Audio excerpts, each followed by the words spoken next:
আসসালামু আলাইকুম। সকলে কেমন আছেন? কাছে দূরে যে যেখান থেকে দেখছেন, আশা করি সকলে ভালো আছেন। আমরাও আলহামদুলিল্লাহ খুব খুব খুব ভালো আছি।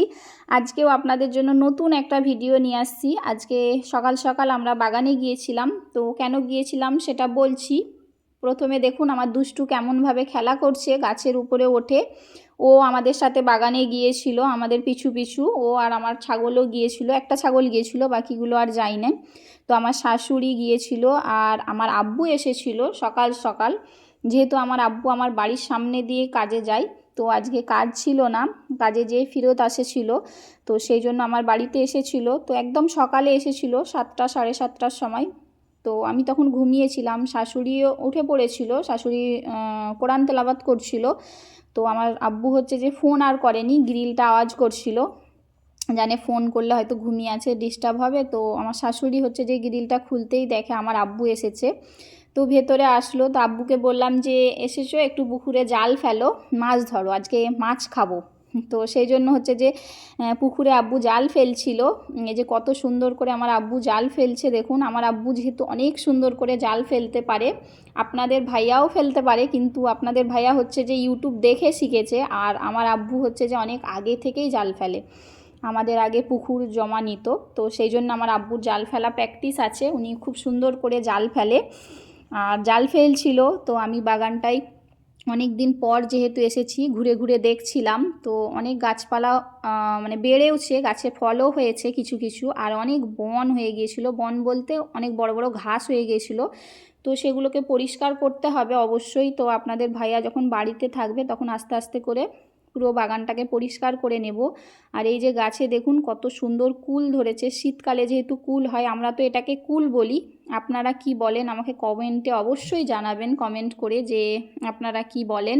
আর লাল লাল কুল হয়েছে, যেহেতু এটা কলম কাটা গাছ।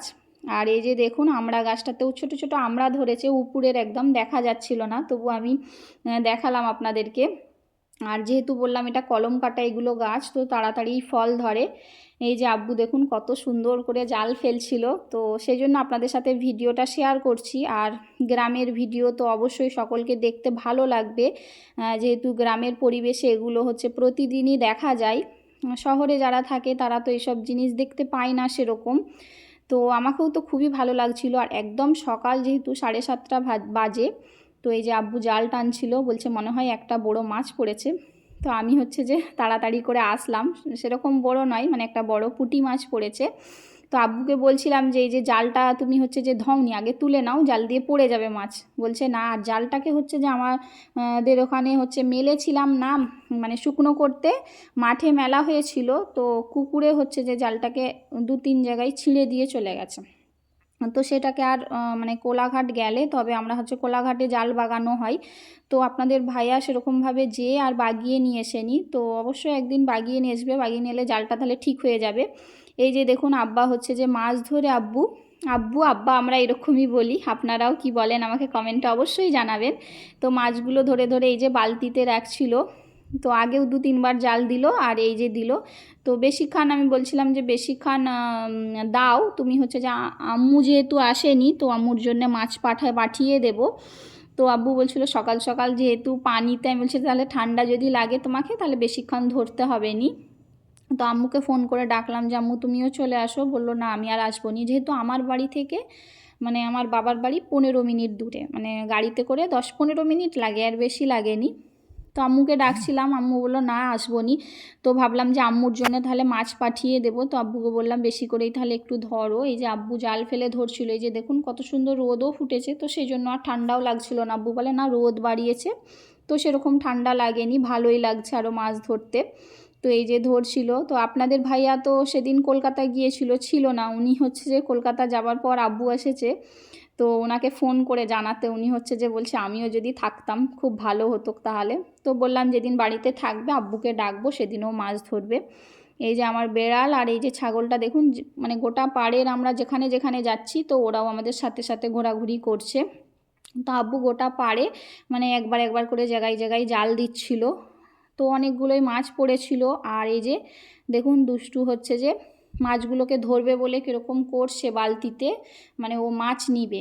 ওখান থেকে মাছ নেবার চেষ্টা করছিল। আর এই যে কত কাঁকড়া পড়েছে, মানে অনেক কাঁকড়া পড়েছে। আর কাঁকড়া আমরা খাইনি, তো আব্বুকে বললাম যেহেতু পুকুরে এবছর অনেক কাঁকড়া হয়েছে, তো তুমি কাঁকড়াগুলো নিয়ে নাও, যারা খায় তাদেরকে দিয়ে দিবে। মানে আমার আম্মুর পাশের বাড়ি হচ্ছে যে কাঁকড়া খায়, তো সেখানে নিয়ে যে দিয়ে দেবে। আর বড় বড় কাঁকড়া ছিল, যেহেতু পুকুরের কাঁকড়া, তো বলেও ছিল যে যখনও কাঁকড়া যদি পড়ে তো ধরলে আমাকে দেবে। এই যে একটা কই মাছ পড়েছে, দুষ্টুটা নিয়ে কেমন করছিল, তো কই মাছটাকে আমি ধরে তুলছিলাম। আর কই মাছ যেহেতু কাঁটা মারে, তো ধরতে আমারও অসুবিধা হচ্ছিল, তো আস্তে আস্তে করে ধরে বালতিতে রেখে দিলাম। অনেক রকমের মাছ পড়েছে, অবশ্যই আপনাদেরকে দেখাবো কত রকমের মাছ পড়েছে। মানে অনেক রকমের, এক রকমের না, মানে 7-8 রকমের মাছ ধরা হয়েছে। আর যেহেতু আমরা এবছর হচ্ছে যে পুকুরটাকে শুকনো করে, মানে পাড়গুলোকে মাটি ফেলে আরও উঁচু করবার ইচ্ছা আছে ইনশাআল্লাহ। আল্লাহ যদি চায় তো হবে, যদি করতে পারি, আল্লাহ রহমত থাকলে হবে, তো করার চেষ্টা আছে। এই যে দেখুন এখানে হচ্ছে যে ছাগলটাও কীরকম করে পেয়ারা খাচ্ছিল গাছ থেকে। তো মাছ ধরে এই যে বাড়িতে চলে আসলাম। কত কাঁকড়া পড়ছে সেগুলো আব্বু বালতিতে আলাদা করে দিচ্ছিল, আর মাছগুলোকেও আলাদা করছিল।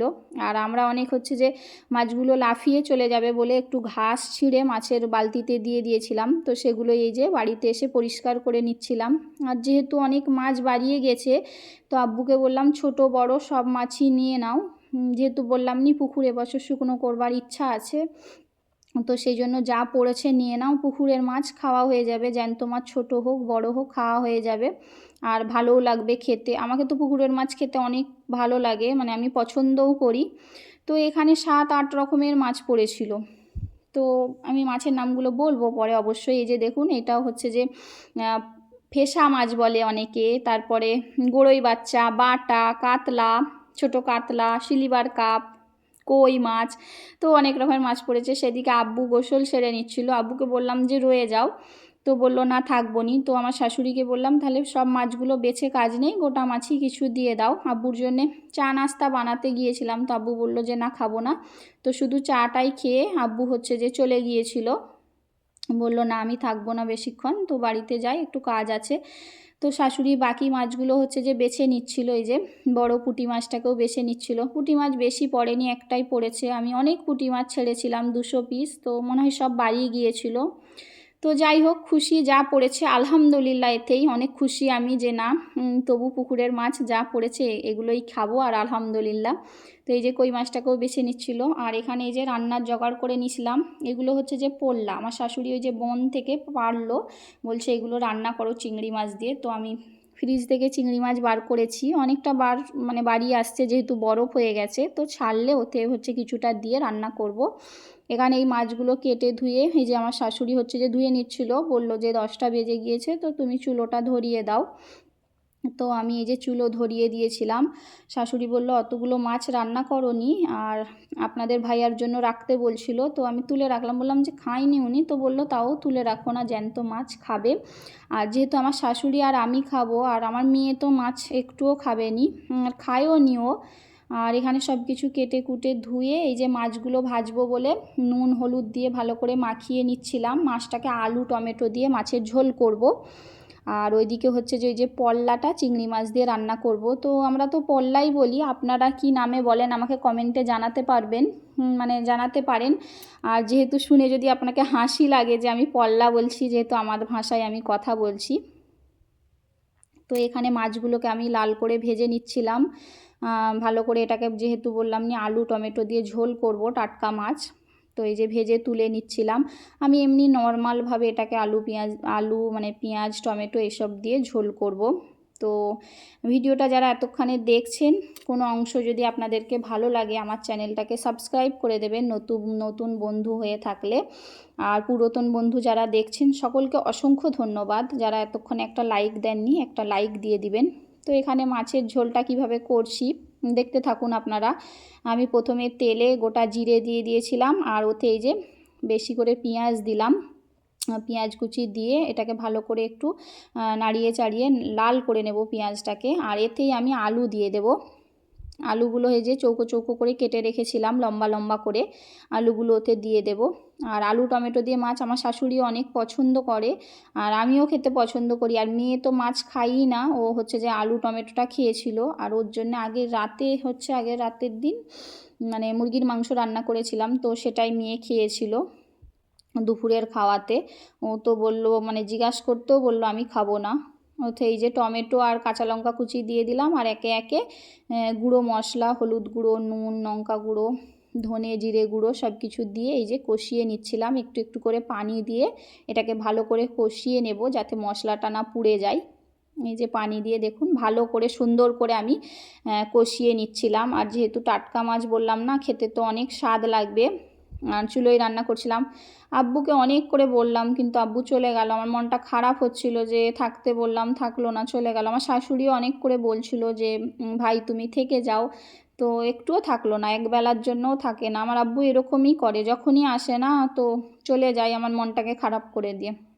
এই যে দেখুন পানি দিয়ে তো ঝোলটা ফুটে গিয়েছে, তো আলুটাও হাফের বেশি সেদ্ধ হয়ে গেছিলো, তো ওতে মাছগুলো দিয়ে আর 5 মিনিট ফুটালেই তো মাছের ঝোলটা রেডি হয়ে যাবে। এই যে হয়ে গিয়েছিল, তো মাছের ঝোলটা আমি নামিয়ে নেব। আমি নুনটা এই সময় চেক করে নিয়েছিলাম। এই যে নামিয়ে আমি একটা হাঁড়িতে ঢেলে নিচ্ছিলাম, যেহেতু ওতেই আমি হচ্ছে যে পল্লাটা রান্না করব, ওই কড়াতেই, আমি অন্য আর কিছু কালি করব না, তো সেই জন্য ঢেলে ওতেই রান্না করে নেব। ওটার জন্য কড়া বসিয়ে দিয়েছিলাম। এই যে সয়াবিন তেলেই আমি দুটোই রান্না করেছি। সয়াবিন তেল দিয়ে ওতে এই যে পেঁয়াজ দিয়ে দিলাম, আর ওই যে চিংড়ি মাছ কিছুটা নিয়ে দিয়ে দিলাম। মানে বেশি দিইনি চিংড়ি মাছ, আর অনেকটা বার করেছিলাম যেহেতু বরফ হয়েছিল, বললাম ফ্রিজ থেকে বার করে আমি ভিজিয়ে রেখেছিলাম। এতেও এই যে একে একে গুঁড়ো মশলা দিয়ে দিচ্ছিলাম, হলুদ গুঁড়ো, লঙ্কা গুঁড়ো, নুন, আর ধনে গুঁড়ো, জিরে গুঁড়ো, এরকম করে সব মশলা দিয়ে এই যে কষিয়ে নিয়ে, আর ওতে ওই যে পানিতে আমি পোল্লাটা রেখেছিলাম, সেটাকে একটা ঝুড়িতে তুলে নিয়েছিলাম, তো সেটাই এতে দিয়ে দেব। পোল্লা হচ্ছে যে এখানে বনেতেই বেশিরভাগ হয়ে থাকে। এটা হচ্ছে যে ঝিঙ্গের মতো খেতে লাগে, কিন্তু এটা ঝিঙ্গে না, মানে ঝিঙ্গে বলতে যেটা বাজার থেকে যে ঝিঙ্গে নরম কিনে খাওয়া হয় বা দানাওয়ালা, এটা দানা আছে বেশিরভাগ, তো খেতে মজা লাগে, ঝিঙ্গেরই মতো মিষ্টি মিষ্টি খেতে লাগে। তো ওতে এই যে পানি দিয়ে বসিয়ে দিয়েছিলাম, তো ফুটে উঠে গিয়েছে। 5-7 মিনিট পরে এই যে হয়ে গিয়েছে একদম। তো এটাকেও আমি নুন চেক করে নামিয়ে নেব। তো এই সময় নামিয়ে নিয়ে আমরা হচ্ছে যে গোসল করে নেব, গোসল করে নামাজ পড়ে নেব। শাওরি বইয়ে যেহেতু আছি, আপনাদের ভাইয়া নেই, তো আপনাদের ভাইয়াকে মিস করছিলাম যেহেতু উনি হচ্ছে যে আজকে রাত্রিতেও আসবে না বলেছিল। তো মাছ দিয়ে আমরা দুপুরের খাওয়াটা সেরে নেব। তো যারা ভিডিওটা দেখছেন সকলকে অসংখ্য ধন্যবাদ। সকলে ভালো থাকবেন, আমাদের জন্য দোয়া করবেন। দুপুরে তো জমিয়ে মাছ ভাত খেয়ে নিলাম। আপনারা দুপুরে কী দিয়ে ভাত খেয়েছেন আমাকে জানাবেন, আমাদের জন্য দোয়া করবেন। আল্লাহ হাফেজ।